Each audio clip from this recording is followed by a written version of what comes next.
All right, let's get right into it. We're going to break down exactly how you can get approved for pretty much any credit card you've got your eye on. And spoiler alert, it's not about secrets. It's all about strategy. So let me ask you something.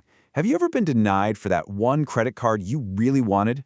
Yeah, I think we've all been there. You do all the research, you get super excited, you hit that submit button, and then boom, rejection. It's so frustrating, right? And it can leave you totally scratching your head, wondering what went wrong. Well, here's the good news. You are definitely not alone in this. And even better, there's a clear path to get you past that denial letter. We're about to walk through a super simple, 3-step strategy that's honestly going to change the entire way you think about applying for cards. All right, so before we get into the nitty-gritty, we have to talk about cracking the approval code. And the first thing you need to know is that it's all about a mindset shift. The key here isn't some secret hack or trick. Nope, it's about patience and building smart habits over time. Think of it as playing the long game. And honestly, this is the perfect way to think about it. Applying for a credit card is way more like applying for a job than it is buying a lottery ticket. It's not just a random game of chance. It's a calculated move. You've got to prepare, do your homework, and, put your best foot forward. Which brings us perfectly to step 1, know yourself. Seriously, this is the foundation for everything else we're going to talk about. It means doing the research on your own financial situation before you even start daydreaming about that shiny new card. And check this out, the job analogy just keeps on working. I mean, think about it. You wouldn't just apply for a senior VP position if you have zero experience, right? Of course not. This same exact logic applies here. You've got to match your credit profile to what the card requires. You need to research the bank, the issuer, just like you'd research a company you want to work for. So what do you need to know about yourself? It really all starts with your numbers, the hard data the banks are going to look at. We're talking about your current credit score, your annual income, how many new cards you've opened in the last couple of years, and even how many cards you have with a specific bank. And don't forget recent hard inquiries and your credit utilization ratio. That's just the fancy term for how much of your available credit you're using. And hey, you can find all this stuff pretty easily on sites like Credit Karma or by getting your free report from annualcreditreport.com. Okay, so once you've got your own stats down, then you can start looking for cards that are actually a good match. You got to ask yourself a few key questions, like, does this card actually reward the way I spend my money? Is the credit score they're looking for even in my ballpark?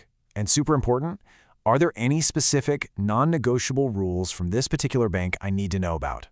And speaking of rules, here is the perfect and probably most famous example, the Chase 524 rule. It's kind of infamous in the credit card world. Basically, if you've opened 5 or more personal credit cards in the last 24 months from any bank, Chase will almost certainly auto-deny you for most of their cards. Knowing a rule like this before you apply is huge.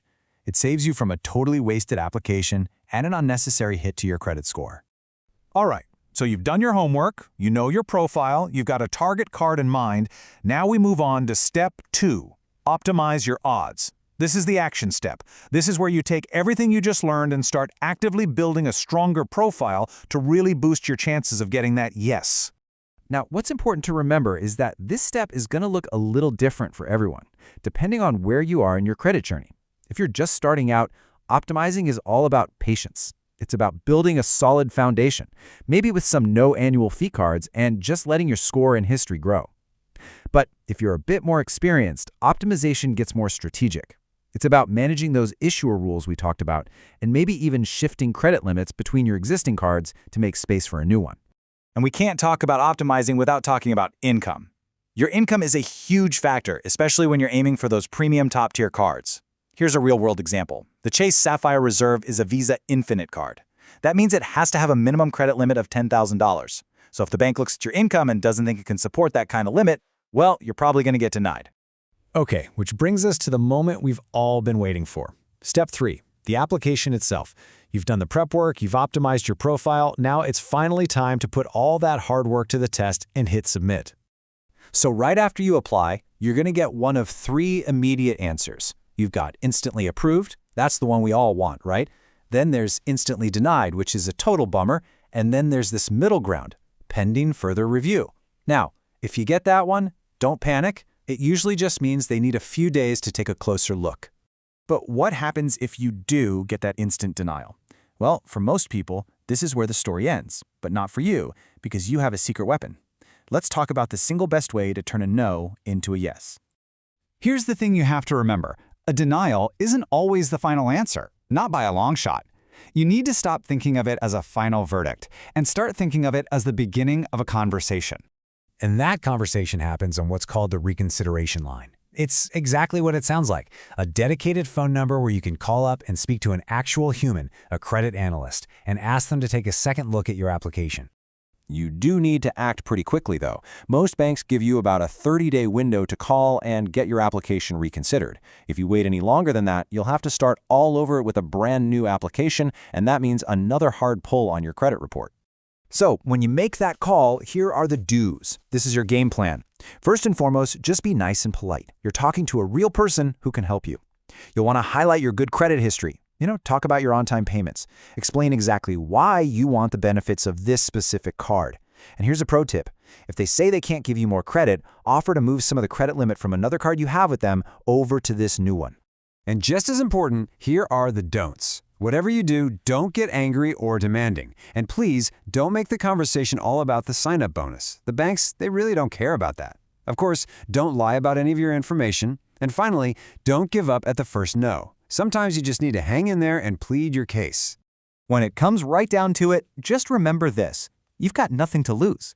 Seriously, the worst thing they can possibly say is no. Again.